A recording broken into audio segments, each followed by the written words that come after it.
Okay, so you mentioned something earlier I want to come back to about education of the mothers. What's the role of education in this, the big picture of malnutrition, or and even specific to the product? How does that work? What do they need to know in order to comply or understand it? Or is there, do they, the food value of the things that are growing around them, or they have access to? We take for granted things we know, and being educated, here, and so there's, it's a big part of it. But maybe you could speak to that. Absolutely. So the traditional diet, rural Maya, so half, we should mention probably half the population of Guatemala are Mayan indigenous peoples. They are mostly in the rural area. They're more affected by poverty. They're more affected by malnutrition. Any indicator of well-being or development, they do much worse on.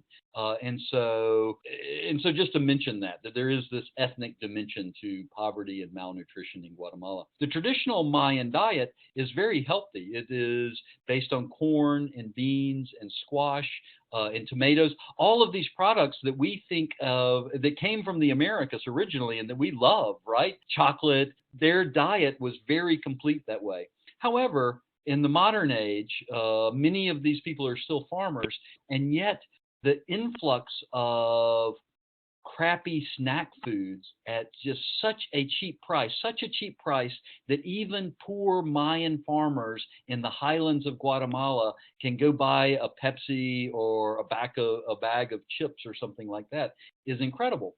And again, these parents want to do right by their kids. And so if they have the ability to buy them a little treat, they want to do that. They can't provide much for their kids. They couldn't buy them, toys or send them to the private school or anything like that. But hey, I can buy them a Pepsi or I can buy them a soda in the store. So we've seen a problem with people eating poorly, poor people eating poorly, even though they have access to healthier foods. So our education program, it's really not about going down and wagging our finger and telling them what they need to eat. We do a little bit of that, but we try and do it in a much more empowering way. So we get mothers together, we have groups of mothers that get together, and we have focus groups. And one thing that we do that's really neat, we have little cards, and on those cards would be pictures, since many of these women are illiterate, most of foodstuffs that they might find in their kitchen. And we ask them to rank order it in terms of nutrition.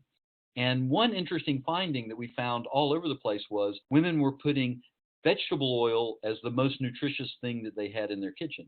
Now it makes sense. At first blush we might think, oh well, they're just that's stupid.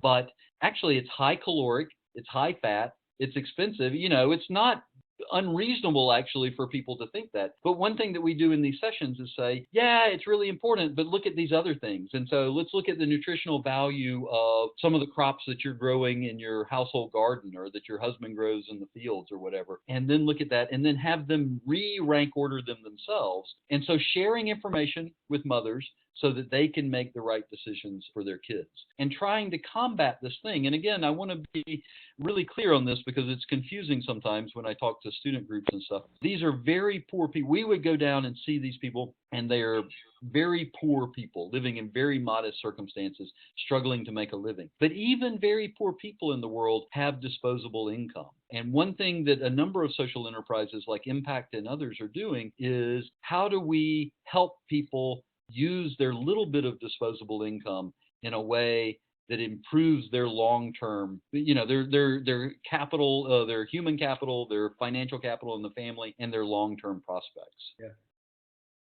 I like one of the things you said there. One of our key values at Impact is the idea of doing everything through a methodology of empowerment instead of taking dignity away from people by doing it for them or doing it to them in the worst case scenario. And so I like that role of the education of the mothers, that it's coming alongside them and helping them realize something instead of telling them something. It's way more effective and has a greater stickiness factor because their dignity is intact.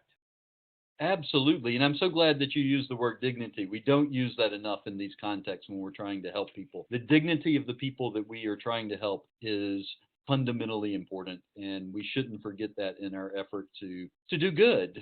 Do no harm in the process of doing good, right? Exactly.